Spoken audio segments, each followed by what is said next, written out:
तो अगला नाटक यहाँ पर लेकर आए हैं जिसमें नाटक और उपन्यास की उपन्यासों की हम लोग यहाँ व्याख्या देख रहे थे, जिसमें अगला है चौथा मोहन राकेश का आधे अधूरे नाटक। इससे पहले चंद्रगुप्त देखा, उससे पहले हमने देखा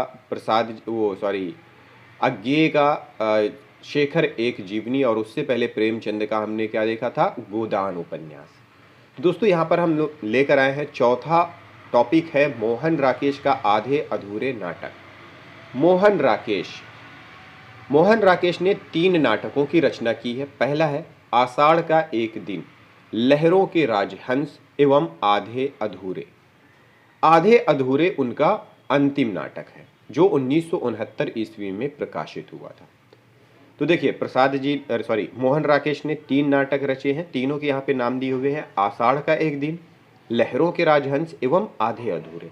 हम आधे अधूरे नाटक की बात कर रहे हैं तो ये उनका अंतिम नाटक है।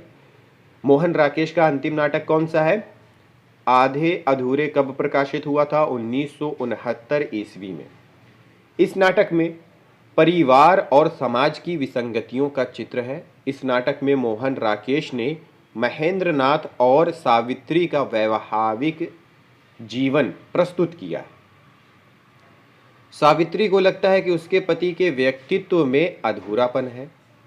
पूर्णता की खोज में भटकती सावित्री जिन अन्य पुरुषों जगमोहन, सिंघानिया और जुनेजा के संपर्क में आती है वे भी उसे आधे अधूरे लगते हैं, और तब वह इस निष्कर्ष पर पहुंचती है कि सब के सब एक से है। अलग अलग मुखौटे पर चेहरा सबका एक ही।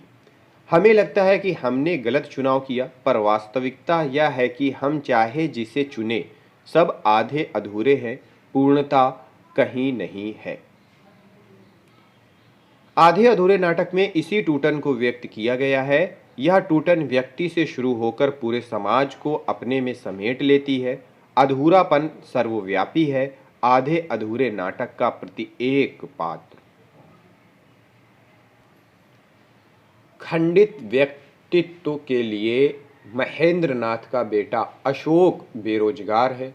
बड़ी लड़की विनीता बिन्नी की अपने पति मनोज में पटरी नहीं बैठती। छोटी लड़की किन्नी उदंड स्वभाव की है। महेंद्रनाथ अपनी पत्नी सावित्री से मारपीट करता है। समग्रतः यह नाटक पारिवारिक विघटन की गाथा है। इस अभिशप्त कुटुंब का हर एक सदस्य एक दूसरे से कटा हुआ है। घर की त्रासदायक हवा से वे अपने लिए तथा एक दूसरे के लिए जहरीले हो रहे। कोई भी पारिवारिक पात्र एक दूसरे के प्रति लगाव महसूस नहीं करता। दफ्तर और घर में दिन भर खटती सावित्री उन प्रभावशाली लोगों को घर लाती है जिनकी सिफारिश से अशोक को नौकरी मिल सके, किंतु अशोक को लगता है कि ऐसे लोगों के सामने वह और भी छोटा हो जाता है। नाटक के 4 पुरुष अलग अलग गुणों से संपन्न हैं, फिर भी पूर्ण व्यक्तित्व के धनी नहीं है। सब आधे अधूरे हैं। सावित्री को लगता है कि कोई आदमी घर क्यों बसाता है, अपना अधूरापन भरने के लिए, पर जब वह स्वयं के अधूरेपन को नहीं भर पाता तो खीज स्वाभाविक है। यह नाटक रंगमंचीयता की कसौटी पर खरा उतरता है। भाषा, संवाद, दृश्य विधान सब कुछ अभिनेता की दृष्टि से नियोजित किया गया है। इसकी भाषा में व्यवहारिक अधिक है। भाषा समकालीन जीवन के तनाव को व्यक्त करने में पूरी तरह समर्थ है। तो दोस्तों ये था हमारा आधे अधूरे उपन्यास की व्याख्या, और यहाँ पे हमारा उपन्यास और नाटक की व्याख्या समाप्त होती है। अब आगे हम इसके प्रश्नोत्तरी देखेंगे। तो मिलते हैं दोस्तों अगली वीडियो में अगले टॉपिक के साथ। इस वीडियो को देखने के लिए बहुत बहुत धन्यवाद।